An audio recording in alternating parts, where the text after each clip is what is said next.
Welcome back to our study through the Haze. I'm Corey, this is Brett. We have been your guides, teachers throughout the course of this study, but last week we began a different type of conversation. We sat down with John and Carla Moore to discuss the topic of mental health, and that conversation was so meaningful that we just couldn't fit it into one video. So tonight we are going into part 2 of our conversation with John and Carla Moore on mental health, discussing things such as depression and anxiety. Brett, can you help us recap a little bit about last week's video? What were some of the things that we've already discussed with them? Yeah, so one of the big ones that we discussed last week was the idea of removing the stigma of mental health, meaning that sometimes we kind of pigeonhole or we think that people who struggle with mental health have certain mindsets, or it is a certain group of people, which just is not true.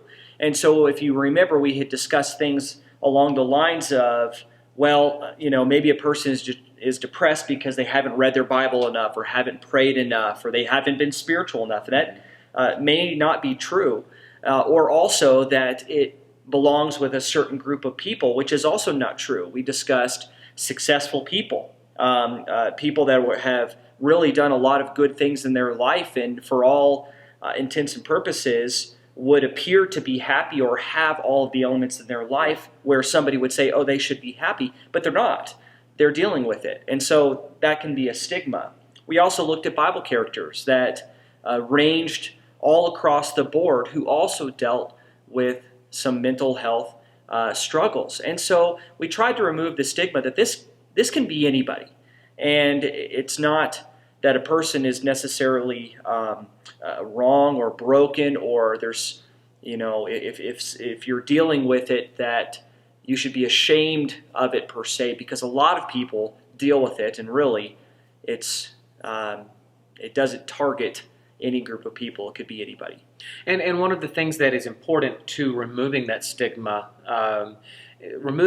but also being able to learn and educate and cope, is figuring out how you identify the symptoms of true mental health concerns.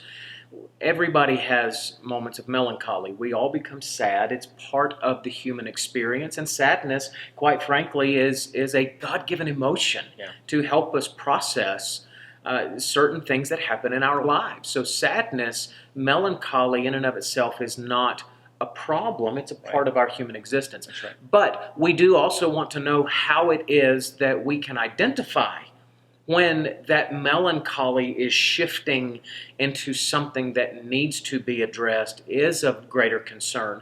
And so John and Carla went through some of the several of the symptoms that the American Psychological Association, nice. APA, I got it out, that the APA has been able to key on to help us identify this.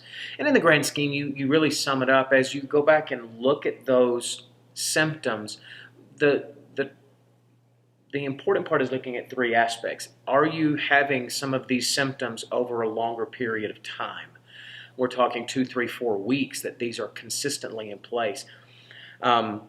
Are you experiencing a very sharp decrease in your productivity? You're spending all kinds of time in bed. You just can't seem to get out of bed and get yourself ready in the morning, or you just seen that sharp drop in productivity. But then also the question of, is it affecting your relationships in a negative fashion?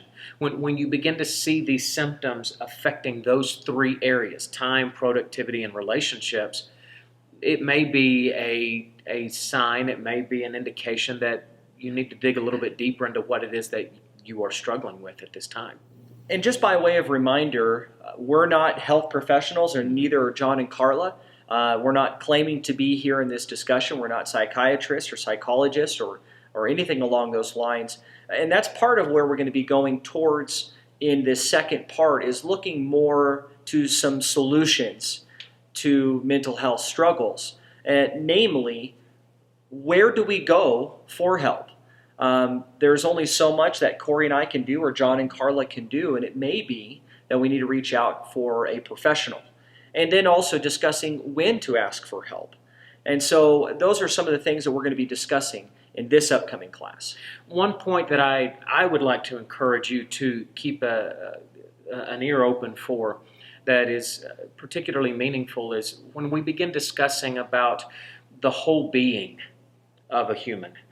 In our society, throughout the course of the years, we've begun to think a lot about the human being being a soul with a body or a body with a soul.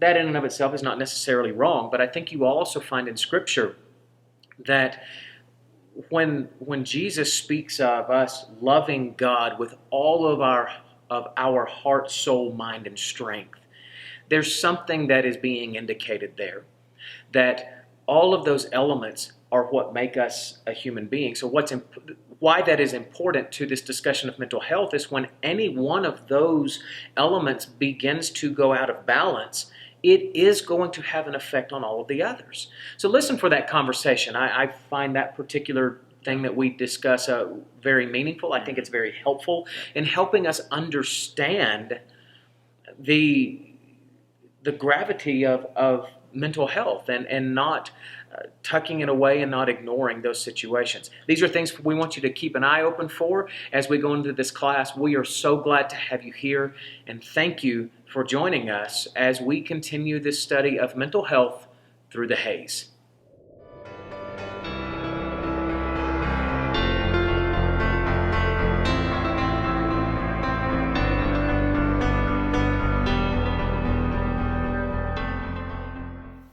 John, you talked about how, with the tennis elbow, how when it's hurting and you need to go in for therapy, you need to get it worked on.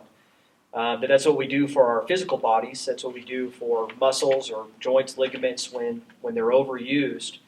But from a mental health standpoint and depression standpoint, where are some places that people can go to get some help in dealing with these things in their lives?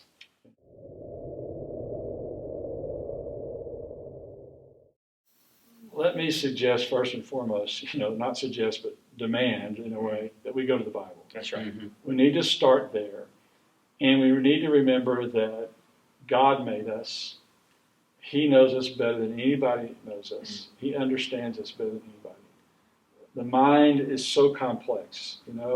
I think psychiatrists, therapists, counselors have a harder job in some ways than the regular MD. Right, because you can pretty well know a lot of times, right? Someone's got these symptoms. Okay, well, I can go in and operate and do this and this and this, and the science is there, but you can't really open up the mind and start. Okay, I see the problem over there, right? Let's go fix this wiring over here. here. Let's fix that wire, put it back. It's much more complex. So there's a lot of theory behind in why we do what we do. Every psychotherapy has a set of certain assumptions associated with it, and it has to do with human behavior, why we act the way we act, what causes behavior. So what I say is that let's first start right here, right? God made us and told us how we are made. There is a biblical psychology that's going to feed right into secular psychology, good secular psychology. And that is that God says this. Think about what Jesus said in Mark 12. He's quoting Deuteronomy 6. In the question about, what's the greatest commandment, there's a little window into the heart of human beings. And he says, love the Lord your God with all your heart, soul, mind, and strength. And so what Jesus is describing for us is how God sees us, that we have a mind, what in psychological or psychiatric circles they might call the cognitive, the thinking, the reasoning side of us. Then God says, love the Lord your God with all your mind, with all your heart. And I know the Bible uses the word heart sometimes to refer to the mind. The heart can believe, Romans chapter 10 tells us that. But there is a distinction too. Philippians 4 makes it clear, right? The peace of God that passes all understanding shall guard your heart and your mind. Mm-hmm. So I have a mind, the cognitive. I have the heart that, again, whether it's in educational circles or psychiatric circles, referred to as the affective, the emotional side of us. And then Jesus says, with all your strength, which I got to looking up that word one time, and there's a lot involved in it, but some of that really speaks to the behavioral side, the physical, to the needs that we have. We all have the need to eat, the need to feel protected, the need for sex, a lot of basic physiological things that are inside of us that God created. So right there are three components as to who we are. All right? What we need to know is all three of those things are interrelated and affect each other. If I'm not taking care of myself physically, I can get weary in mind. You ever felt that way? You didn't get enough sleep, what happens? You don't think as well, right? I've never thought real well whenever I was deprived of sleep for days or hours and hours. Right? I'm just not thinking well. We call it in our family, he's hangry, okay? Whenever I get hungry, my emotions start to get away with me. It's just a small example, well, it's big in our family, right, for me, of how the physical affects the mental or the emotional. So we've got to really see that God is telling us that. And you go back to the Psalms, whether it is references to alcohol or to too much honey, right? Honey's good, but too much honey, the Bible says, could be detrimental to you. Okay? So right there, if I can see myself how God sees me, which, by the way, is even how the psychological community sees us, right? In terms of how children learn. Even what Sigmund Freud, I don't agree with Sigmund Freud on a lot of things, but in his psychoanalytic theory, he said what? We have an id, an ego, and a superego. So he at least observed that in human beings, what God had already explained to us. Now, he went way too far and was off the board on a lot of other things. But if I can begin to see that and see that God sees me, and God is telling me in the Bible how to address those issues, that's a great place to start. So what I like to do is go to Philippians 4 and say, okay, God wants us to rejoice. He wants us to learn how to get along with other people in the church environment at Philippi, which is a lot of what that book is about. How do we get along? How do we rejoice? How do I find contentment and peace? And then he goes down and he says, all right, pray. That's the spiritual. That's speaking to the affective, the emotional, the needs that we have to be accepted, to be forgiven, right? To have hope. In everything with prayer and thanksgiving, let your requests be made known to God. Okay? Then notice this, verse 8. Verse 8 he says, now think on these things that are lovely, true, honest, praiseworthy, of good report. That's the cognitive. I got to think correctly. I'm going to come back to that in a second. Then the last part is in verse 9. The things you have heard and seen in me, do, and the God of peace shall be with you. That's the physical. I need to address the physical. What do? I go to the Bible. God says, maybe there's something physiologically wrong that you need to go to the medical doctor about and see. Maybe the medical doctor can address that and say, yeah, as in the case of, maybe somebody can talk about later, a young lady that came to us, she had a gallbladder problem. It was keeping her awake at night. There's a physiological issue that sent her in a tailspin on a bunch of other things. Okay, so address the physical. Activity. I've got to get outside. I've got to go and do things. I can't just stay isolated. We're made to be active, proactive, working with our hands. We all have heard, right, about the therapy involved in work and how good it is. And let me come back in a minute and address the thing about addictions and what is going on down in San Antonio, Texas, with a group called the Howe Foundation, and how they help people overcome some of that, and the work therapy that's involved. But anyway, members of the church are associated with it. All right, then coming back to the cognitive. Are there things that I'm thinking that aren't right and true, that are faulty? Things that maybe I haven't dealt with in the past? Some so-called demons I need to exercise, right? I've buried them, and I need someone to help me sort of unravel them and talk about them because I've not been dealing with them in a constructive way. I'm amazed at what help the Bible provides for us from a biblical perspective. Okay, so we start there. What does God say? What are some things I can do? What advice does He give me? Use that as a framework, and then go to secular psychologists that may be able to help us, who've learned and studied the human body and the human mind and have worked with people and through testing have come up with some conclusions about things that work well and how to address maybe some things that are going on that aren't right chemically in our body, right, that have caused some imbalances.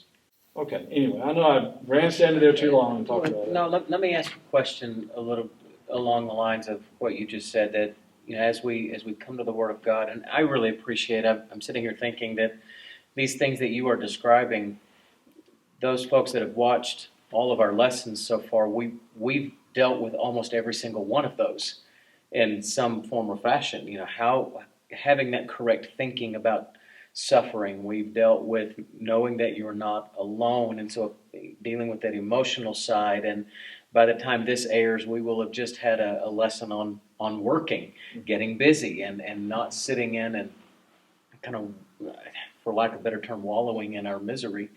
You don't want to have that happen. But so I really appreciate.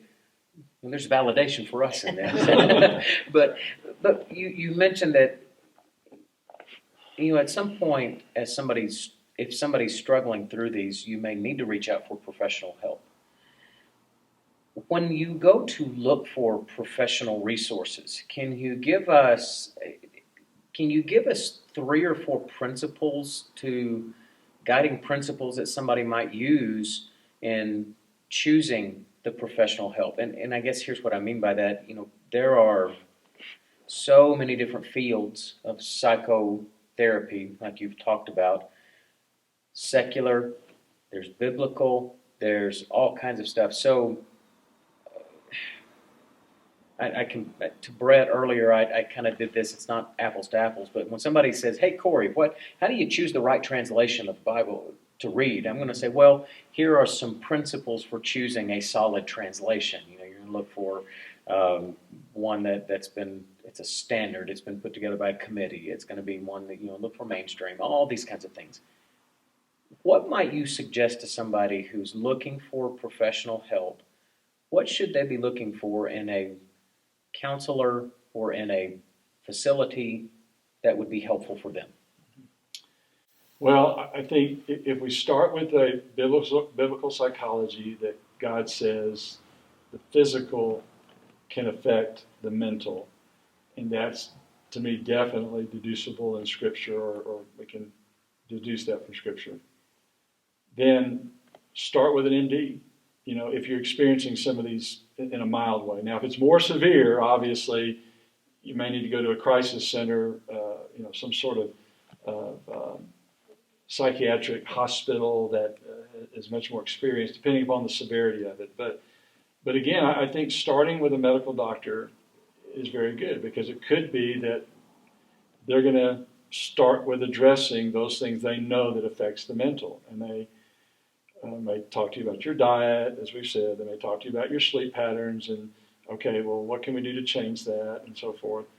And then they may even, if they say, well, there are some chemical imbalances, we can maybe help you with something here that might, prescription meds, we probably ought to come back and talk about that in a minute, and start there. And that medical doctor in some instances may be able to assess and say, you really, because I went down all this list and you've hit them all, and you really need to go see a counselor. And in my judgment, by the way, any medical doctor that prescribes any kind of antidepressant to someone must and should tell their patient they need to be seeking therapy, because they're only going to be addressing, in large part, the physiological. And we really need to make sure that we're not just addressing the physical, but that we're addressing the spiritual, and we're addressing then the cognitive also. And those are interrelated as well, I understand that. But and so maybe then go to the next step of finding a certain licensed professional counselor, therapist. Maybe at some point you may need to see a psychiatrist, okay, someone who can prescribe medicine and who is skilled also in psychotherapy. Well, as you do that, realize when you are seeking that kind of help that there's a wide range of psychotherapies there is everything that is to the, how we would say it left and right in terms of conservative liberal. I wouldn't say it that way, but just say over here on this end of the pendulum. There are psychotherapies that are deeply rooted in secular psychology, in the fact that we are determined, that we are nothing more than just the physical reacting to stimuli, okay?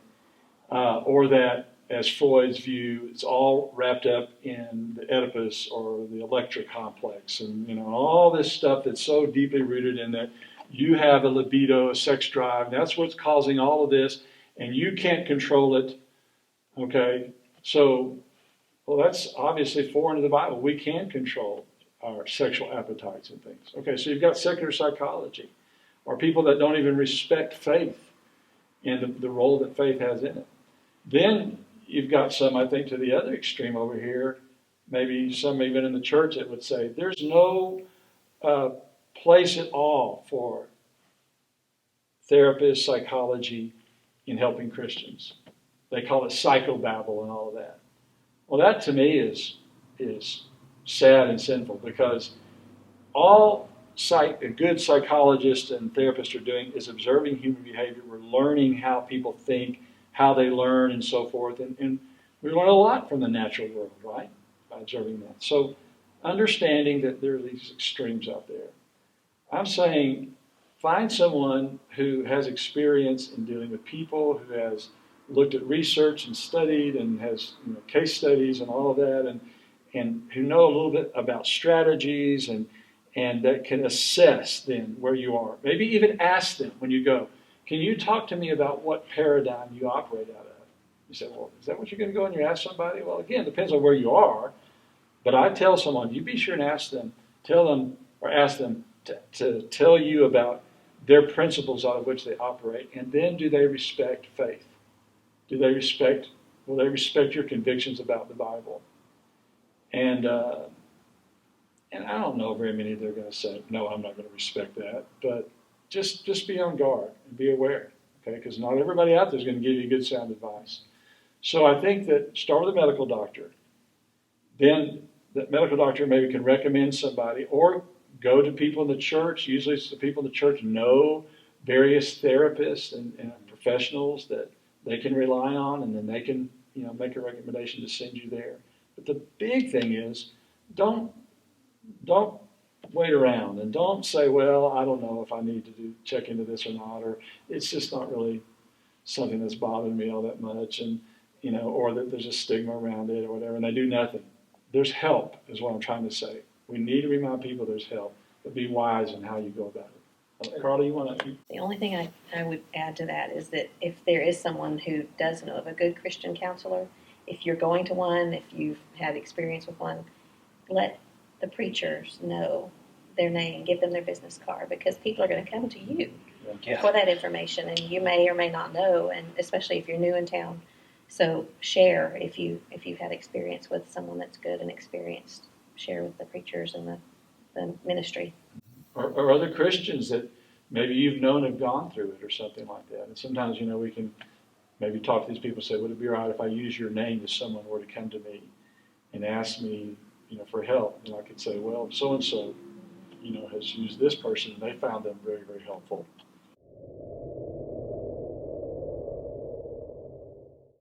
I think we have maybe just one more question to wrap this up. You guys have been so good to be with us here. We've kind of touched on this a little bit, but I want to give you a chance to give some thoughts. At what point should somebody finally say, I need help? I need to reach out to someone.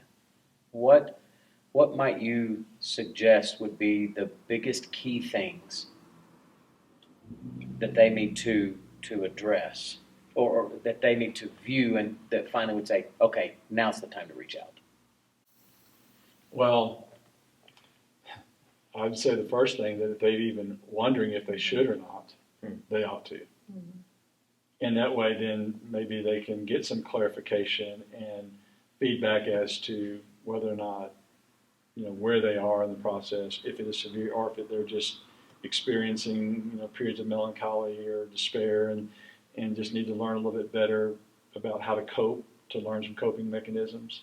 So I think if we could do anything on this program, it would be today to say we need to encourage people to be involved in each other's lives, and for all of us to if we got a question, if we got a concern, for us to make it easy on our side for people. And that's what I appreciate what you're doing with this program, to say to people, don't wait around.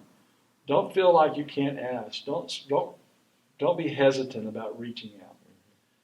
So I think that's number one. Would you agree? Or Absolutely. And I think those of us who can need to go to people and reach out. And I know I tend to be a little bit afraid to interfere or to stick my nose where I think it might not belong. But if we have any kind of inkling that there might be something going on, go show them you care. You don't even have to dig into things, but if you open up that relationship and just become their friend, and then I think that they're more likely to reach out to you.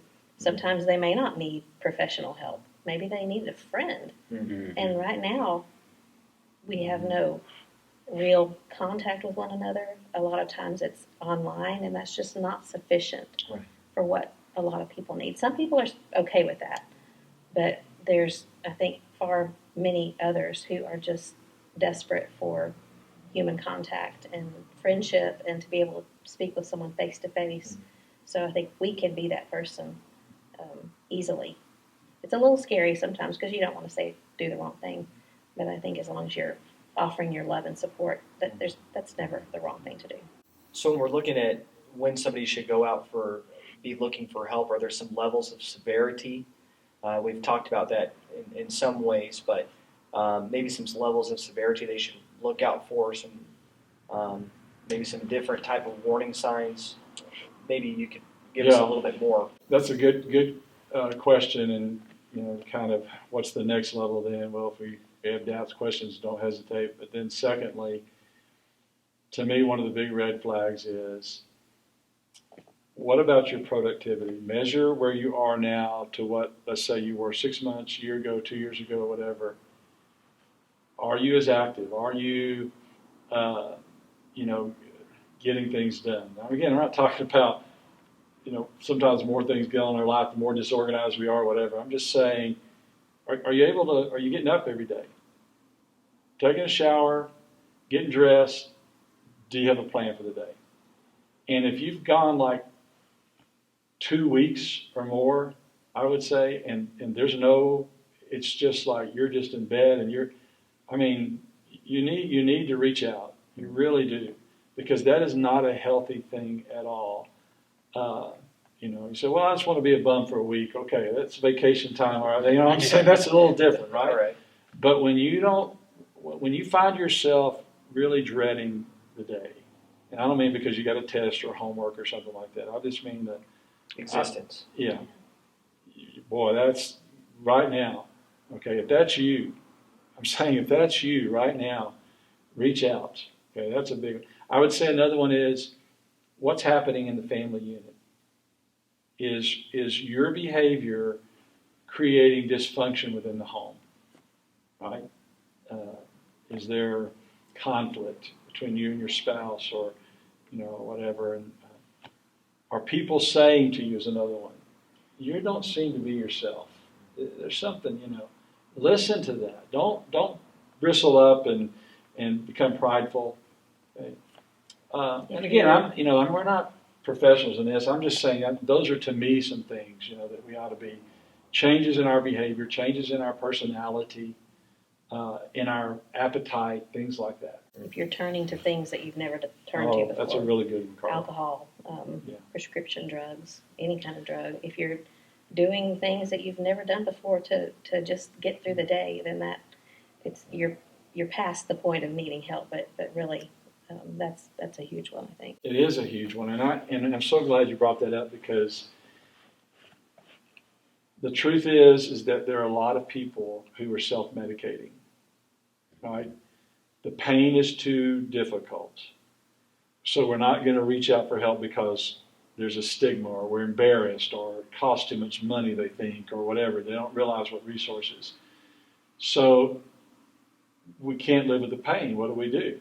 We got to numb it. All right? There are a lot of things that people are doing to numb their pain. And unfortunately, sadly, a lot of them are very destructive. So they're turning to alcohol or other forms of drugs, pain meds. There's a whole other thing here that's happening, and from our experiences in the church, and I can tell you, I hate to say it because be too close to some family members of mine back home, but I have a family member that died from abusing prescription meds. And I think there was a whole series of things that started with a divorce, and then she had some accidents, she was in the hospital, she got addicted. The way she dealt with her pain, physically and emotionally, was by abusing prescription meds. It took her life. She overdosed several times until it finally got her, in that sense. So there are a lot of people doing it, or maybe they're abusing other substances, or they're involved in other addictions. Some people go out and they're covering over their pain by gambling, by pornography, by addiction is really speaks to a larger hurt sometimes. And then it just heaps more either Problems. guilt or Yeah. complications on top of what's already difficult. Well, and we've mentioned, I would probably add to it, if we talk about suicidal ideation, and the other intent, suicidal intent, if those things are coming, I would imagine that's an even next level of severity, that if you've reached that point where those kinds of thoughts are coming to your mind regularly, then that's most certainly a time to be reaching out for help to someone.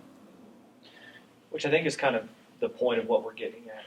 And that is, if somebody is dealing with something, they need to reach out to someone. Reach out to a friend, reach out to a therapist, but don't just bury it, maybe a family member, as you guys talked about the different levels, but don't just sit there and let it kind of fester or get worse, but to do something about it. And it's okay to do that. It's okay to reach out and to try to get some help. Yeah, and I think that's such an important part of the whole process here. Don't be afraid, reach out. But let me add one more thing, and that is that I think maybe sometimes people are afraid to reach out because, for a variety of reasons, but one thing very important here, and is they may be afraid that, well, they're going to prescribe medication for me. And either they think it's wrong to take it, or maybe they feel like that some are very quick to prescribe it and they want to try some other methods and other means. And I understand that part of it. But I want to emphasize that if you have the view that it's wrong to take some sort of antidepressant and someone's telling you that, maybe you should ask them if they've ever taken an aspirin. Because aspirin is a chemical that they're putting in their body to affect the physiological process that thereby has implications for the cognitive and the emotional, right? We're distressed, we're hurting, and we're not thinking right, so, okay, I'm going to take an aspirin.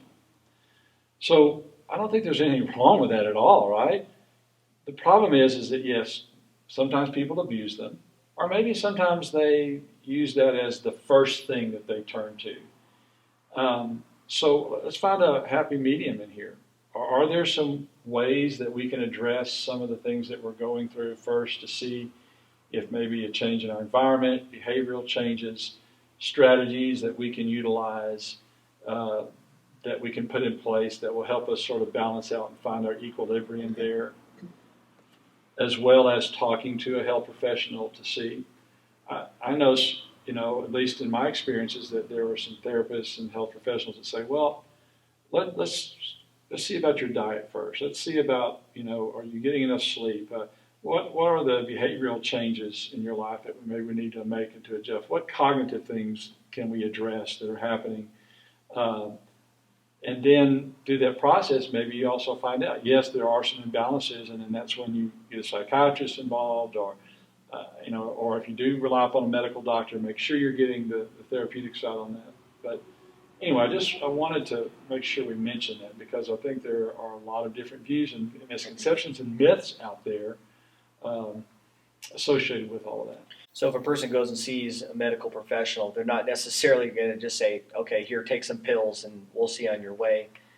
They may very well explore some of the physical, the behavioral sides of things to try to almost use it as a last resort. Yeah, I hope that's the case. Now, I do know, and we've all probably had this experience where we've got maybe some family practitioners who are seeing, as was a friend of ours back in Dripping Springs, seeing about 30 to 40 patients a day. Mm-hmm.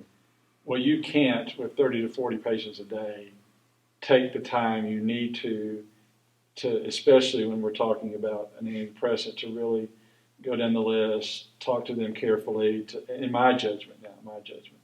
So I think if they are really above board and being ethical, that they would say, okay, I'm willing to help you, but you need to make sure you're seeing a therapist or seeing a psychiatrist or somebody who can kind of help you, help us through this process. And I think that's my perspective of it, okay? And to just think that it's just the physiological and just the medical only, and that's going to solve it, okay? What I was going to also mention is that I'm thinking about a friend that had some trauma, a lot of trauma in his early life, went off to a profession where there was a lot of adrenaline required. He was sort of an adrenaline junkie, and he struggled with a lot of different things, but he resisted for the longest time various medications because he didn't like the way it made him feel. And I can relate to that and understand as he heard, as he talked to me about that. But there were so many other problems going on in his life, behavioral, family life, and all of these things. And then he was struggling with depression, and he was unwilling to try it. But when they finally found the right thing and worked through the process of somebody that could really sort of analyze, think, hear critically what he needed, he found what he needed and leveled out, and then things got a lot better in his family situation. So there's a situation to the other side of that where he should have been, thinking about that, because there were some things that the synapses weren't exactly connecting right, or there was they were not connecting, or again, that's way outside of my field, of experience and understanding. So, but anyway, that's what I'm saying. There's a lot of things to think about, but I think we definitely want to lead people, and Carla mentioned this a moment ago, we've got to help people to see there is so much to look forward to in terms of hope and help, and that, yes, it's a complicated matter, but I really believe this very important thing. God promised us that He would give us everything we need. Now, it doesn't mean it's a worry-free life or problem-free life or that we're not going to struggle. But I really believe that we can learn, and through all these other things we're talking about, putting in place the right strategies, that we can learn how to cope, and that we can truly have, here's the difference between peace and happiness, we can have peace. I may not always go around smiling, happy, or whatever, because that's a misnomer, right? Mm-hmm. There's a lot of things we should be sad about. But when I think about biblical rejoicing and biblical contentment, it is down deep being at peace with self and especially with God, even though maybe the world is falling around us. Okay? Mm-hmm. That's what rejoicing is all about. Mm-hmm. It is encompassing both the elation and the depression. Remember what Paul said. I have learned in whatever state I'm in to be content. I have been abased, suffered need, but I've also experienced heights of joy. Again, we want to give our thanks to John and Carla for spending this time with us. They did not have to do that. We kind of came to them out of the blue and said, hey, we would like to have this conversation with you. And they were so gracious in sharing their insights and their experiences with us. If there's anything that we want you to be able to take away from these two recordings, from this discussion with them, is we hope that you see this as a message of hope. Depression, by its very nature, leads to the feeling of helplessness and hopelessness.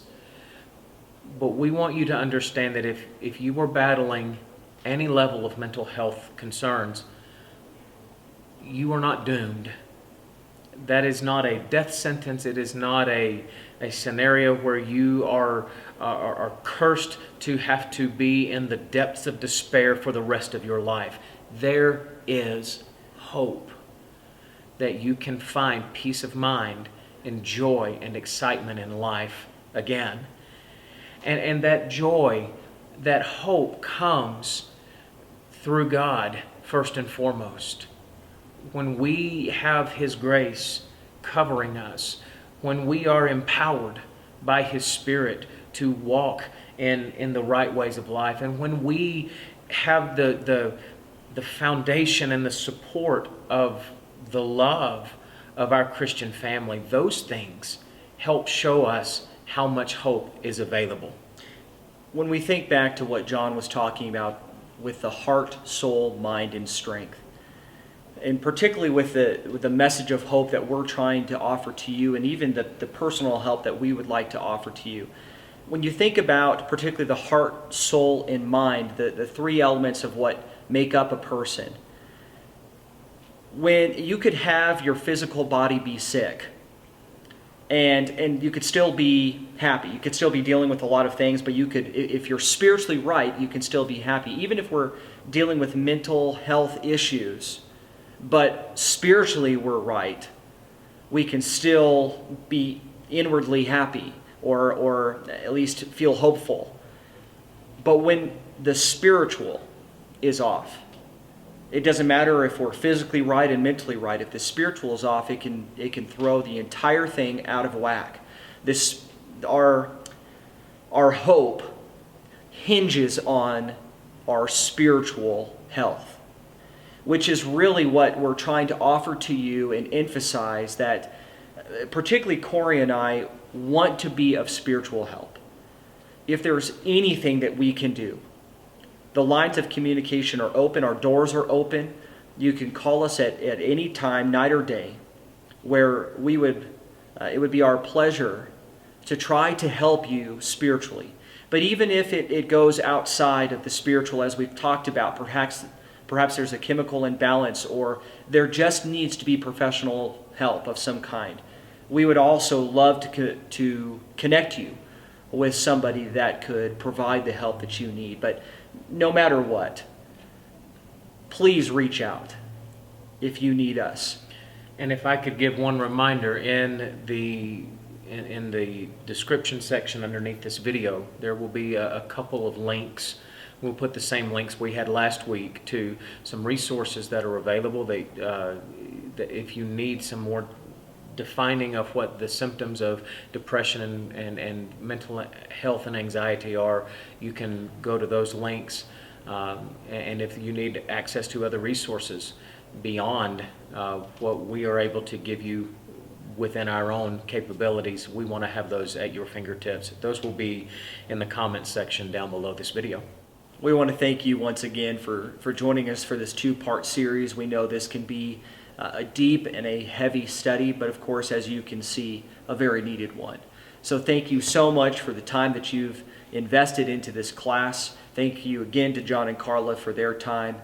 We hope that you will join us next week as we begin reaching the tail end here in the next couple of weeks of our study through the Haze.